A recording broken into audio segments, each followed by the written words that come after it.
want to cover a little bit of a recap, just to kind of let you know where we're at and then what is coming down the pipeline. So we, of course, just had our New Year, Gregorian calendar New Year day. That was a portal day. It was 1/1, January 1st. We have another portal coming up on the 11th. So January 11th, 1/11 will be another portal day. So you can definitely use that upcoming portal for kind of like still, giving yourself that inertia, that push for intention setting. We don't just set our intentions only on the new moon or only at the beginning of the year. We have every moment of every day that we can do that. But when we get these energetic portals that, line up with numerology, it's really great to be able to kind of use that push to help us with our intentions. So with today just being the 3rd, you've got plenty of time to kind of plan for that, right? You've got a whole week. So we do now have Mercury direct. So Mercury was retrograde, and we talked about that in the last energy update. Mercury has been retrograde for a while, but we are now direct, and we are still in the shadow period for another couple weeks. But by the 19th or 20th, we should be completely out of the shadow period of Mercury retrograde. So things should really already start kind of like unclogging, and start kind of starting to, it's like a slow building momentum, but eventually those cogs in that, in that wheel are going to really start moving forward again. So hopefully you had a chance to kind of like get some stuff, revisited, unplug, take a break. I know I definitely did that as much as I could over the last couple weeks. But everything should be flowing much more smoothly now, very soon, or definitely by just past the middle of the month with the Mercury direct. And we also had Jupiter go direct just a couple days ago as well. And Jupiter is the planet of luck. It is a very fortuitous energy with Jupiter retrograde. It was just kind of a slowing down. Retrogrades can be frustrating, but also it is just that energy just kind of slowing down, kind of just giving us a little bit of a breather. So it was just so awesome that Jupiter went direct at the beginning of this year to kind of just really, here we go, kind of giving us this springboard, this push for our intentions. And so many people that I've talked to, and I've heard say, it's just like, I feel like this year, there's something special about this year. And I feel like there are a lot of positives that we can really maximize this year. I don't think it's going to be easy breezy. I don't think that it is going to be without some surprises and shifts and changes, because we are right in the middle of this really, really big shift. And it's not like it's just, you snap your fingers and you flip the switch and it's just like, there we go on the other side. I mean, there is a transition, through that.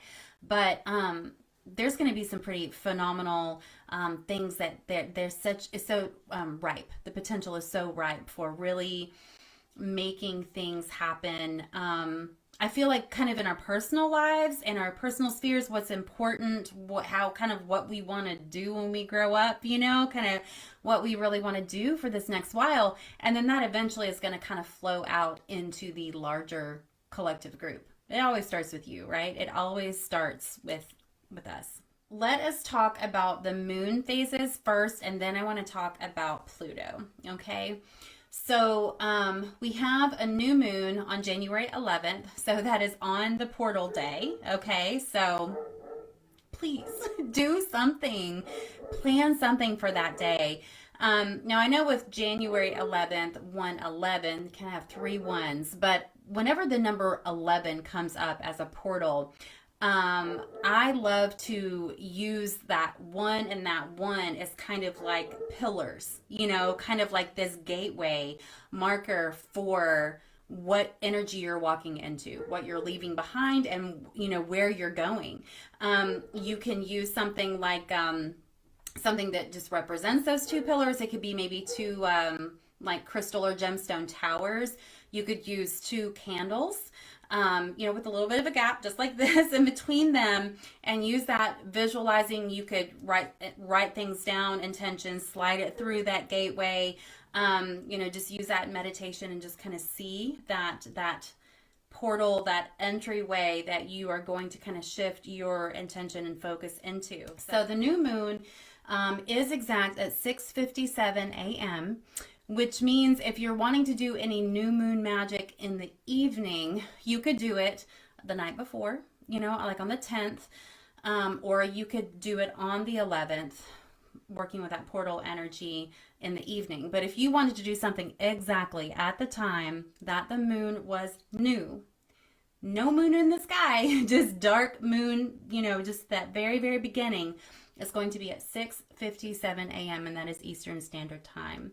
So I remember years ago when I was still trying to get into the rhythm of working with lunar energies, working with astrological energies, doing magic, all these things. My older boys were way young, little, and my life was very different. I remember so many times wanting to plan something for a full moon or for a new moon and kind of dreaming something up in my mind and then getting busy with life. And then I would be like, oh no, what day is it? And I would check and I had missed it. And I remember always being disappointed in just that missed opportunity, but also really disappointed in myself. Like, I can't believe that, I didn't stick to this, or I didn't really commit to doing some kind of working with these energies. And, the simplest way to keep up with what is going on with the moon is to literally go outside and get a visual check every day, every evening, or every few days. That's a great way just to kind of see what it's doing. You can see it growing or shrinking, as we're in that waxing or waning energies. Two things to touch on about this new moon. If we are using Western or tropical astrology calculations, the new moon will be in Capricorn. Okay, Capricorn we know is an earth sign, grandpa of the zodiac. It is very, very much more of a slow moving energy. Let's just say positive aspects would be maybe, focusing on kind of our home base, what our structure, what our foundation is, trust, loyalty, really thinking about something and just deliberately taking those small but deliberate actions towards that. There's no rush in a Capricorn energy, really. There could be some rigidity, in that energy as well, but we might kind of look at those old structures, these old constructs that we are moving out of, and kind of like almost like thinking like generationally, like think back. It's like, yeah, well, that's just a generational thing. That's kind of like an old, outdated way of looking things. Maybe there's things still within our life or in our subconscious, or, the way that we perceive and see things that are kind of stuck that we might want to release on that new moon. Okay. But with sidereal or Vedic calculations, the new moon will be in Sagittarius, which is a fire sign. It's the archer, it's the centaur. It's a very can be a very creative energy. It can be very kind of passionate, but like an excitable, like explosive energy. And it's also very much about kind of aiming for something. What are you aiming for? What are you working towards? Not in the necessarily in that Capricorn kind of like nose to the grindstone way, but it's kind of like, what are you reaching for, right? What are you leaping for? So I always like to look at the astrological energies separately, just so that we can kind of look at those individual archetypes.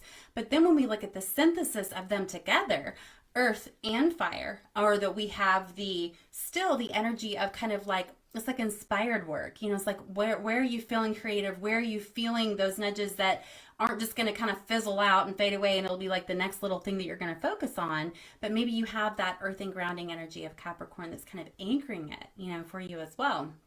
So this is a very beautiful energy that I think is kind of giving us a good foundation, or a potential foundation for what we're wanting to walk into over this next year. If we're kind of looking at this in like 2024 under the whole umbrella. Now on the 25th of January is when we will have a full moon. The first full moon of the year is also considered to be a wolf moon. Okay. So those energies of wolves, whether it is the kind of that stark independence, is kind of the lone wolf, just trusting yourself, trusting your instincts, or if it's kind of that pack mentality, it's that seeing kind of where you fit in the bigger picture, but maybe with your group of friends or your family, and kind of where you fit in and how all of those parts kind of mesh together, those puzzle pieces fit together. So we always see light and shadow, or the duality in archetypes everywhere, because we're on Earth and we're humans. But the full moon will be at 12:53 a.m. So it will be just after January 25th, just after midnight. About an hour after. But if you're wanting to do your full moon work, and you wanted to do it at that exact time, you need to stay up, past midnight, and it would be at 12:53 a.m. The tropical and or Western calculations, this moon will be in Leo, which of course is the regal lion. Leo is a fire sign, and Leo, so much has to do with what we're proud of, kind of like holding our head high. There's also a protective energy about it. There can be a little bit of struggle with ego or pride in that kind of more negative sense as well. But there's a lot of this, kind of regal royal energy with Leo. And so I think that's a very beautiful energy to kind of be maximized in, right, in the full moon. Now, with sidereal or Vedic calculations, it will be in the sign of Cancer instead of Virgo. Cancer being a water sign, but Cancer is like the sign of the zodiac that is like the moon, right? It's like a crab, and oceans and tides and emotions and all of those things. And so we have the synthesis of water and fire, and we look at the alchemy of those two signs. Cancer can still be very much about family and feeling protected, and where we feel safe and where we feel that sense of sensitivity within, but kind of what is protecting us on the outside. Can be very, very emotional, but we know emotions are on all aspects of the spectrum, right? There are negative emotions and positive emotions and everything in between, and Cancer just embodies all of them. So I feel like, depending on kind of what energies you're working with right now, kind of what's going on in your own personal life, and then what is going on in your astrological chart, what you were born with, and then kind of what has progressed as now where you are now in your life, that you may feel more of a pull into that Leo energy or into that Cancer energy. Or you just might feel kind of a mishmash of both in different, categories of your life. So let's talk about Pluto. All right. So Pluto has been in the sign of Capricorn for the last almost 20 years. I already told you, kind of what's the deal with Capricorn. And we definitely, just thinking over the last 20 years of your life, okay, regardless of how old you are, think about, how Pluto, which we'll discuss kind of overarching enemies of Pluto, the sunny energies of Pluto. But think about Capricorn and kind of what lessons or energies were kind of just there foundationally for us over the last 2 decades, basically.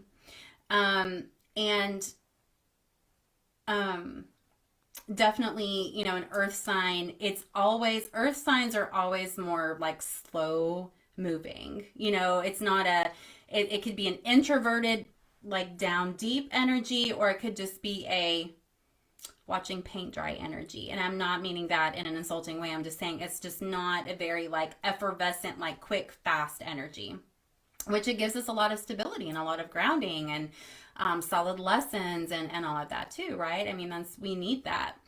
But Pluto is, in the far reaches of our solar system, and it is a smaller planet, but because it's further out there or wherever we are, it is very slow moving. We perceive it as being very slow moving because it takes a really long time for it to make all, its whole orbit all the way around to where it gets back kind of passing Earth again, right? So on the 20th of this month, Pluto will be shifting to the sign of Aquarius from Capricorn, which it has been in for like a couple decades, okay?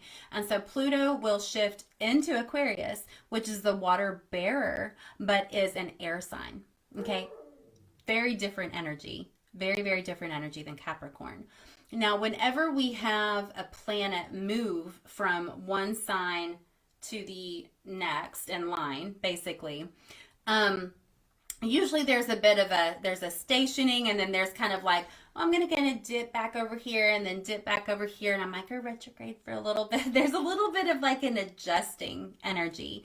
And so Pluto will still continue to kind of like dip back into Capricorn for a little while, then Aquarius, and like kind of back and forth a little bit. It's almost like an acclimation period, a little kind of final recap energy. What have you learned over the last 20 years? What has the whole world learned, from this energy over the last 20 years?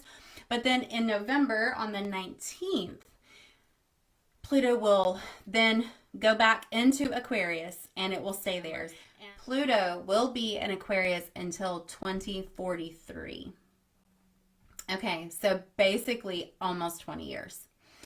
And so Aquarius, what does Aquarius offer us? Aquarius is innovative energy. Aquarius is, rules technology, but it's like inventions. It's new discoveries in everything technology based. It could be communication, it could be, internet, it could be space, it could be medical, it could be all these things. So we are looking at a gold mine of energy, and it's not like it's all just gonna like hit us, as soon as like on the 20th this month, or when it's finally fully direct in Aquarius, in November. But we're going to see this like coming into this energy, and then it is just going to be on with innovations. And we can see this, like I said, in all the fields I mentioned, plus more, with phenomenal, mind-blowing ways of healing our bodies, of navigating around the world or outside of the world, all kinds of things. So there's a very, like I said, very inventive and a very exciting energy about Pluto being in Aquarius, because Pluto is, like I said, being that very slow moving planet, but one of its kind of hallmark energies is that it has a really great BS detector. It's kind of like, let me just go ahead and actually get to the bottom of what is really going on. Okay. And so when we have this kind of innovative, we have this very like connected, networked, expansive energy of Aquarius. And then we have, that Pluto energy of, I'm not going to really beat around the bush anymore as far as like, this is actually what's going on. There's going to be a lot of revealing. There's going to be a lot of seeing clearly type things going on. And like I said, it's not going to hit like all at once, but we're going to see this blossoming and this blooming and like all the veils coming off over these next couple decades, which we need it. We need it. But Pluto works with our subconscious. It works with the undercurrents. So it's kind of like what you really know. What you really know, is going on, what is true, and anything that is not actually resonating with that, Pluto's going to call bullcrap on it, basically. And Aquarius, like I said, working with technology, with innovations, medical science, all these kinds of things, it can also provide a lot of shifts in politics, whatever that is. I mean, that is a framework, that is a structure. So I definitely feel like there are going to be a lot of changes, and it should be changes of like not more like sweeping things under the rug or saying, oh, well, this is how our grandpappy did it, whatever. this broken system that we're operating in is going to be, well, I had to catch myself. These are new and innovative ways of doing things, but hopefully, if we are able to influence and really raise our consciousness in all of this energy, is that there will be new, more supportive world tribe oriented energies. There's going to be more of a connection, like a network, but it's like computers and mushrooms. It's like we're all connected. We see that connected energy of how our government, politics, structures are actually here to be a support system for us. It's supposed to organize infrastructure and currency and making sure that people are taken care of and that we're being nice to each other. It's really how can we bring out the best in everyone instead of this, how can we squash everybody and control everybody and lie to them, right? I'm over that. I'm not doing that anymore. So there is such an integrative energy with Aquarius. And I believe I spoke on this quite a while back, actually, but I'm feeling called to mention this too, is that so much in that Aquarius energy, I mean, we're still always going to be doing work on self. We're going to always be, the work starts with us, right? But we start to be able to get that perspective where we can have that microscope on ourselves. We can have that zooming in on a macro level of saying, okay, where do I need to make these adjustments? Accepting self, loving self, being really, really true with your intentions. But then we start to realize that self, me, you, a cat, somebody across the world, a whale, whatever, is that we are all part of the same thing. We're all energy. We're all the source. We're all cosmic, however you want to label it. We're all the same thing. And so, yes, the individual experience is very, very important. It is essential to really getting maximizing your experience as a human in this lifetime and your perspective of this is who I am and where I am at this moment. But also realizing that we are all connected, and that when you hate on yourself, you're hating everybody else. When you are being cruel or judgmental or trying to control other people or animals or disrespecting trees and the planet or whatever it is, you're disrespecting yourself as well. And it's like, if that's the experience you want to have, I mean, anybody has a right to have whatever life experience they want to have. But the thing is that if we're working towards togetherness and ascension and raising our consciousness and this whole other experience, then, we love ourselves, we love others, we're connected, and we're here to experience like bliss and joy and expansion. Because we've had, in my opinion, a whole heck of a lot of this like contracted, weighed down, squashed energy. We are really being innovative and creating whole new ways of doing things, okay? But we are also, especially in these beginning phases of this different energy, we're having to kind of push back against, I just feel like I'm picking on grandpas, and it's probably this Capricorn thing, and I'm really sorry, but I keep wanting to say grandpas. And I just mean not in that sweet little like Mayberry grandpa way. I'm talking about like oppressive, stuck, old curmudgeon energy. We're moving out of that. And sometimes when we wake up, we're like, what? My neck just popped again. I don't know if y'all heard that. I start moving around a lot. Just release whatever I've been holding in there. But when we speak up against that, and we say this doesn't work anymore. Like, there are a lot of people who think that they're in power or who are like calling shots or whatever, moving chess pieces around, that are not really in touch with what's going on, that are not really in touch with the average person. And maybe they were a long time ago, but it's like they're still operating in this old system, this old way of looking at things, the old way of doing things That does not freaking apply now. It is not relevant. It's our history. We know where we came from. Maybe we know ways that things have been done that we do not want to continue, but they're still calling the shots, and it's not really representative of what is going on anymore. And I think that's really weird. And that's kind of a little bit of the energy, I guess, that I'm speaking to when I say like grandpa or like curmudgeon, or just kind of like, you're not in touch. Now, if you were being these elders that were wise and looking out for everyone and this protective, caretaking energy, I'm all for that, but that's not what hardly anybody's doing. It's really stupid.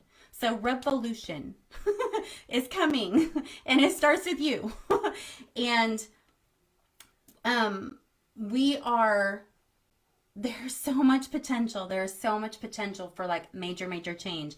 But as we are in these beginning stages of these big changes that are, they're coming regardless, okay? There is a rebellious energy. There is you might need to get your gloves on type energy. And I'm not saying that it should be like hatred and fighting, but I'm saying you might need to stand up for what energies we need to usher in. You might need to feel very strong in speaking your truth and aligning with people who you vibe with and that are here to, bring up the whole planet into this next energy that we're stepping into. And what you can continue to do is to stay grounded, to stay healthy, to stay strong, to, pay attention to what you need to do to survive as a human. And that is nothing against, chain coffee places, but it's probably not getting your daily star bitches. It is making sure that maybe how to grow a little bit of food. Maybe it's, where your food comes from, or people that know where your food comes from and you're connected to them. It's maybe knowing like how to build a fire, how to forage, what bartering is. Those are good skills to have regardless, because we're humans, because we sometimes think that we are so advanced and so smart and so evolved that, which is, we've reinvented the wheel 100 times and our inventiveness is way better than how things naturally are. Sometimes we can improve on things, but a lot of times we just kind of forget where we came from.